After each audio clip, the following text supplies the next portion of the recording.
A abordar todo lo que tiene que ver con esa parte psicológica que es tan importante como la parte legal, porque de los papeles salimos algún día, pero ¿qué pasa? ¿Cuál es la cicatriz que deja un divorcio en los hijos? No solamente en los padres.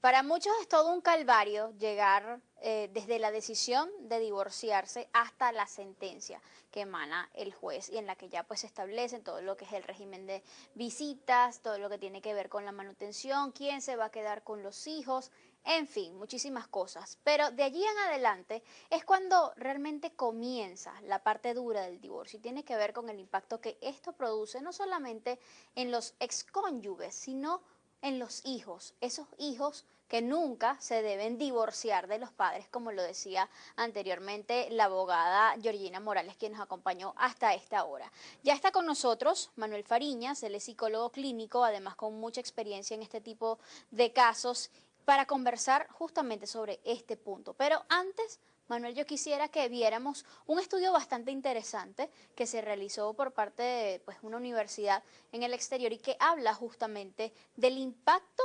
psicoemocional que tiene el divorcio en los hijos. Vamos a ver qué dice. Un estudio de la Universidad de Dublín reveló que los efectos del divorcio son más dañinos para los hijos que la muerte de uno de los progenitores. La investigación demostró que los hijos de padres divorciados o separados son más propensos a sufrir una depresión, tener problemas en la escuela y desarrollar menos habilidades sociales en comparación con otros niños. Sin embargo, su resultado más sorprendente es que la sensación de pérdida que se experimenta como resultado de un divorcio es mayor que la experimentada con la muerte de un padre. Es entonces, Manuel, el divorcio un proceso de duelo. Correcto. Desde una forma de verlo, obviamente comparte la particularidad del duelo a partir de las fases que se van llevando a cabo en su maduración, en también su desarrollo, su evolución. Sin embargo, también hay que concebirlo como un proceso, ¿verdad?, sobre el cual se están haciendo reestructuraciones cognitivas. Al igual que el duelo, pasa lo mismo, pero obviamente que dentro de la separación pueden haber reacomodos inclusive muchísimo más eficientes que en el caso de una terminación por cesación física o de los signos vitales. Pero coincides con este estudio, ¿puede llegar a ser un divorcio mucho más difícil de superar que la pérdida física de alguno de los padres? Sí, sí. Dentro de la escala a nivel de estrés se calculaba que tanto la pérdida de un familiar como la separación de los padres suelen ser uno de los eventos más traumáticos y de choque dentro de lo que es el desarrollo de la personalidad de los individuos. ¿Por qué? ¿Qué significa para un hijo el divorcio de sus padres? Un hijo durante el desarrollo y durante lo que es la educación, la formación, está viviendo un proceso de formación de su personalidad, de sus estructuras, del modelaje de conductas y de interpretaciones acerca del mundo. Un divorcio o una separación de este tipo lo que ocasiona es finalmente una ruptura en ese proyecto, como decía la abogada, una ruptura de ese proyecto de vida. Es un proyecto de vida que... Sensación de pérdida de los sueños, de de pérdida abandono, de la identidad, por ejemplo. Sufre muchísimas consecuencias y es lo que normalmente no nos damos cuenta. Asumimos de que después de la separación ocurren muchas cosas y es tomado a veces muy a la ligera y se examina de manera muy superficial. Sin embargo, el choque emocional de percepciones, de desarrollo y de formación de habilidades de afrontamiento es una de las consecuencias, yo creo que más duras de superar y que transcurren a lo largo del desarrollo del individuo. Y genera todo esto, sin lugar a dudas, un sentimiento de inestabilidad emocional pues bastante significativo. También una incertidumbre, Natalie, con respecto a lo que podrían ser sus relaciones futuras. O sea, el no haber tenido como la completación o quizás el avance o el transcurrir de una relación que digamos sana o una estructura familiar consolidada, produce en el individuo, ya sea desde la infancia hasta la adolescencia, esa incertidumbre acerca de qué capacidades o qué tipo de herramientas cuento yo. Para relacionarme con el sexo opuesto, por ejemplo. Sí, y vemos todo el conjunto de factores correlativos que vienen a partir de este tipo de ruptura. ¿Puede llegar eso inclusive a influir en lo que son las capacidades de resolución de conflictos de los hijos con su entorno? Totalmente. O sea, hablamos de ese evento modelador que es una parte como muy conductual, ¿verdad? Acerca de lo que el sujeto por aprendizaje vicario u observacional toma de sus padres, pero también hay una interpretación que es mucho más cognitivo-emocional acerca de la seguridad, la autopercepción de sí mismo con respecto a si esto realmente lo puedo heredar yo o si yo sufriré, dentro de nuestro argot popular, si yo sufriré la misma suerte que mis padres. Es decir, afecta el manejo emocional y la autoestima del niño. Sí, y eso como consecuencia produce malos manejos en el futuro. Hemos visto ya a partir de la experiencia, malos manejos, lo decía el estudio, dificultades en las habilidades sociales para comunicarse, para interaccionar, para tener relaciones sanas e inclusive una comunicación que no entre en el orden de la ofensa, la descalificación y quizás también el maltrato. ¿Quiénes por lo general o qué grupo de niños o entre niños y adolescentes suelen manejar de mejor y de peor forma el duelo del divorcio? Mira, es bastante curioso porque hablar de mayor y peor es difícil. ¿De qué va a depender eso prácticamente? De la temporalidad. Si estos efectos negativos del divorcio pueden ser temporales, mientras dura sencillamente el proceso de duelo, o pueden ser permanentes. ¿De qué va a depender? Hay un conjunto de factores que se definen dentro de la psicología y vamos al orden de lo que yo te comentaba, dentro del conjunto de hábitos, toda la parte comportamental y la parte de interpretaciones, percepciones y lo que es la resolución, vamos a decir, como psíquica, ¿verdad? Obedece a la maduración que tenga el individuo. O sea, hay un conjunto de escalas que hablan de los 2 a los 6 años, de los 6 a los 12, de los 12 hasta los 18. Que dicen que de los 6 a los 12 es quizás una de las etapas más críticas.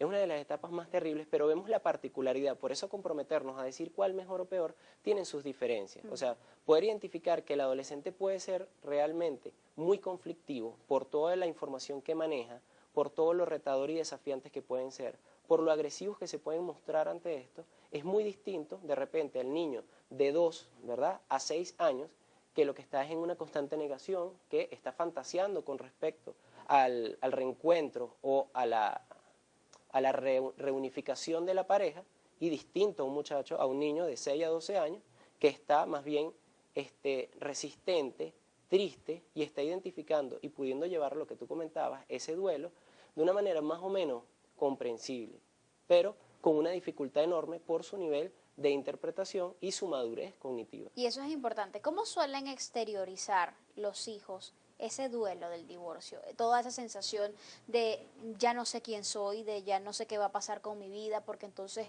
antes vivía de esta forma, ahora pues mi situación económica inclusive cambió, cambié de ciudad, tuve que cambiar de escuela, en fin. Varía un conjunto de elementos. Veamos todo el escenario, vamos a decir el mundo psíquico, que es ese mundo interno, y ese mundo exterior, que es el que también va modificándose y es también manipulable y va constantemente cambiando. El niño tiene, o el adolescente, tiene un conjunto de manifestaciones que pueden pasar desde la ira, ¿verdad?, hasta la depresión, que es lo que ocurre, bajo rendimiento académico. Esta es la manera de exteriorizar resentimientos, descalificaciones, también puede haber agresividad, retraimiento, que es lo que veíamos en el estudio, que quizás estos niños que carecían de esas habilidades pueden ser aquellos que están aislados por un conjunto de interpretaciones negativas acerca de lo que pudo haber sido la relación de sus padres. ¿Y cuánto más duro puede ser ese proceso cuando además, a pesar del divorcio, inclusive muy a pesar de que se haya llegado a un mutuo acuerdo en muchas de las cosas legales, pues los padres continúan en conflicto durante meses, años después de divorciados? ¿Cómo influye eso en los hijos? De eso vamos a hablar al regreso. Quédense con nosotros.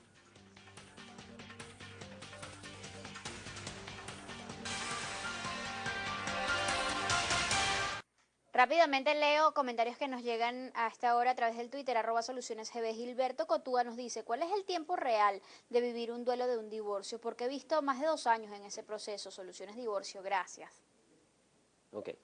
Responde también a lo que comentábamos, el nivel de madurez, el tipo de relación que se haya tenido en el pasado acerca de la apertura o la flexibilidad con la que se han tratado temas de esta envergadura, temas complejos, y al mismo tiempo qué tan reiterativo puede ser la catastrofización del evento. O sea, dentro de la cultura, yo creo que, voy a definir dentro de la cultura venezolana, yo creo que latina, se repercute sobre la rememoración constante, el recuerdo y la autovictimización dentro de los eventos que podemos decir traumáticos o fatídicos. Y eso lo que hace es alargar el proceso de duelo. Prolonga, y es algo donde yo hago un llamado, donde realmente la huella endémica, la huella de memoria, permanece en nosotros, es a partir de la repetición. La repetición constante del evento lo que hace es alargar más bien los procesos de maduración y realmente de resolución saludable o sana de estos eventos. José Colmenares nos dice también, soluciones divorcio, es importante que los padres divorciados estén claros que la responsabilidad de crianza es compartida. También nos dice por acá, la mayor controversia que se genera en la disolución del vínculo matrimonial son los bienes patrimoniales, decía él. También nos dice, ay de Dios es amor, el divorcio se da por la inexperiencia de ambas partes para manejar cualquier situación que comienza a afectar el matrimonio, aunque bueno, las cosas que no comienzan bien difícilmente terminan bien. Aide también nos dice, algo más claro y que el mayor testimonio tiene sobre el fracaso de los divorcios es buscar a Dios, es el mejor terapeuta, nos dice ella. También nos dice por acá, ok, perfecto, unas correcciones que vamos a estar tomando en cuenta. En fin, tenemos muchísimas cosas de que continuar hablando y tiene que ver también con esa capacidad o cómo impacta realmente en el niño. Cuando el divorcio o tras el divorcio, la relación entre los padres es altamente conflictiva. Personas que muchas veces ni siquiera se pueden ver, no se pueden hablar sin terminar en una discusión. ¿Cómo impacta eso a los niños? Tiene una grave secuela y yo creo que es lo que a lo largo de toda la historia nos ha repercutido más. O sea, mucho se ha hablado, y lo que comentábamos anteriormente, acerca de que el divorcio produce unas secuelas muy fuertes, pero poco materializamos e identificamos los procesos que ocurren allí. La agresión, de repente, lo que comentaba la abogada también, los casos en los que se produce el divorcio. En psicología tratamos dos aspectos importantes, donde se valida totalmente y es una de las recomendaciones más inmediatas, es el tema del abuso de sustancias, el uso y abuso de sustancias estupefacientes o el maltrato dentro de la pareja.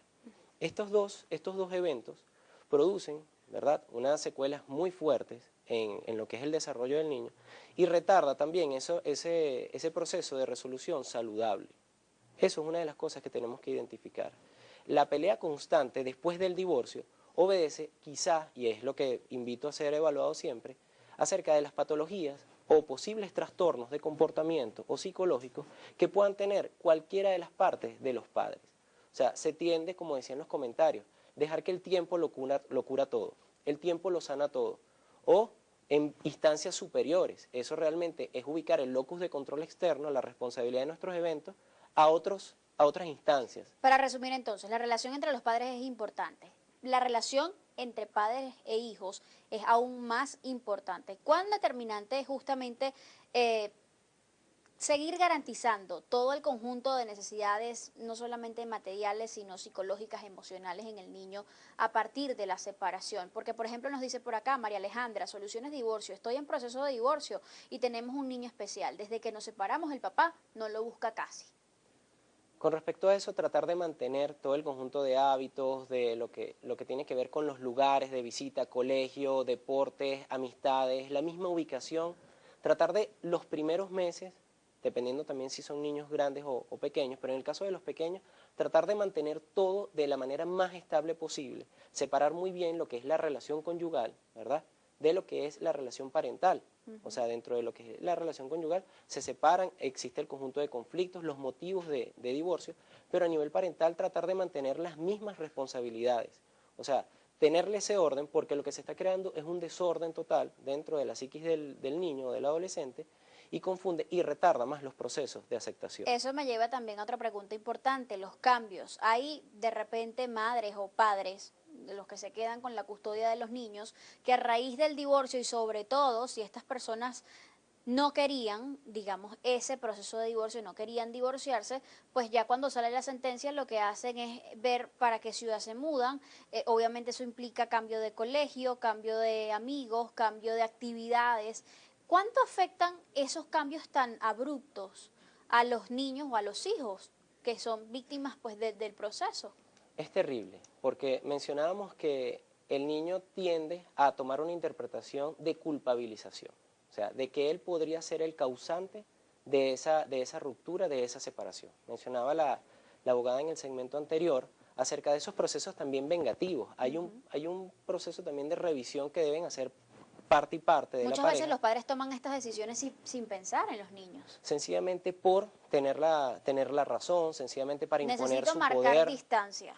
Marcar Entonces distancia. se llevan a los muchachos y es un síndrome muy dañino. O sea, eso se definió, eso se llama el síndrome de alienación parental. Hay un especialista que se llama Wilfred von Bloch, imagínate, que él comenta acerca de la repercusión que tiene uno de los padres, es una parte normalmente, cuando crea un rechazo negativo, ¿verdad?, hacia el padre que no tiene la custodia o con el que no se comparte. Al mismo tiempo hay una descripción negativa y finalmente se termina haciendo una amputación. Ahora, hay casos en los que no hay opción. Supongamos que el padre y la madre vivían con el hijo en la casa de los padres del cónyuge. Tras el divorcio, esa madre se tiene que ir con el hijo de esa casa, de la casa de los abuelos paternos. Entonces hay un cambio. ¿Cómo lidiar con esas cosas que son inevitables? Debería haber un procedimiento, un acompañamiento, mejor dicho, y asesoramiento también por una parte profesional.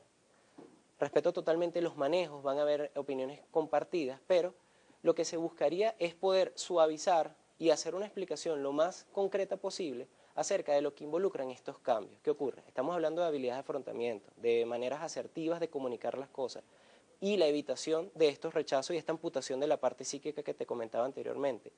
Pero ¿qué ocurre? Deberían ser los manejos a partir del progreso y la madurez que también pueda tener el adolescente o el niño, para que pueda hacer finalmente lo que llamamos en psicología una reestructuración cognitiva. Ese es el proceso adecuado para que ese choque no sea tan fuerte dentro de lo que es un cambio de hábitos, de patrones de comportamiento, inclusive de encadenamiento de respuestas. Evitar el sufrimiento de los hijos a partir de un divorcio o a raíz de un divorcio es algo prácticamente imposible. Es un proceso de duelo. Pero hay formas quizás de prepararlos para todo este proceso, para que sea lo menos traumático posible, para que a pesar o independientemente del nivel de madurez que tengan los niños, estos puedan procesar el duelo de la mejor forma. Sí, es lo que en psicología vamos a llamar unas resoluciones saludables. Suena quizás muy romántico el término, pero ¿a qué obedece? Obedece a que podamos tener siempre habilidades tanto cognitivas como conductuales a partir de lo que estamos haciendo y lo que estamos pensando, de lo que le estamos informando a nuestros niños. O sea, operaciones y racionalizaciones cada vez menos complejas, porque saturamos a veces también de intelectualización, ¿verdad? Y entramos en ese entramado del lenguaje que dificulta las instancias. La cuestión sería poder orientar a nuestros niños acerca de habilidades de afrontamientos, acerca de también lo que es la tolerancia a la frustración, cómo se están frustrando ante un evento, ante un proyecto truncado, ante una obstaculización de su visión de futuro o de la permanencia de sus padres por el resto de la vida, tratar de buscar la manera de saber qué está interpretando el niño y hacer el match, hacer el cruce de lo que él piensa con lo que realmente puede estar ocurriendo. Respuesta rápida. ¿Qué, digamos, signos nos pueden dar cuenta de que el niño no está procesando el duelo de la forma ideal y necesitamos buscar ayuda profesional?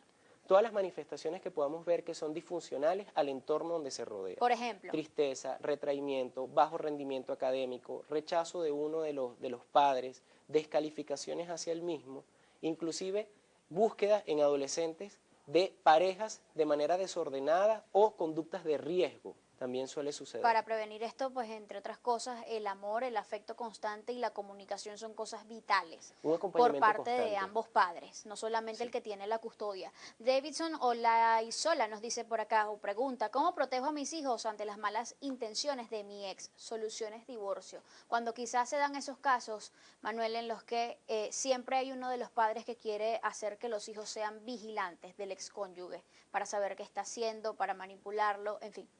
Tiene que haber un llamado de alerta, tiene que haber una especie de mediación inmediata acerca de lo patológico que pudiera estar repercutiendo esto. Sé que en esos momentos se llena mucho de ira, hay unas emociones encontradas, pero la identificación es a la cordura, finalmente, porque el niño o el adolescente no está identificando y se está dejando llevar porque está vulnerable. Obviamente que la situación de divorcio ocasiona vulnerabilidad en todos, pero más en los niños, en los hijos. tratar de sondear esto con la pareja. Estás haciendo un daño irremediable que hasta el sol de hoy, a pesar de tantos años, todavía está asistiendo a consultas personas que han vivido estos procesos de unas maneras que les ha interferido con su sociabilización, sus relaciones e inclusive con la crianza de sus hijos actualmente. Muchísimas gracias, Manuel, por habernos acompañado durante la mañana de hoy. Agradecidos, como siempre, por la participación de todas las personas que expusieron sus comentarios y también sus experiencias a través de nuestra cuenta en Twitter. Los dejamos con nuestras recomendaciones. Me despido hasta mañana. Recuerden que el ejemplo comienza por casa y siempre es mejor ser parte de la solución que del problema.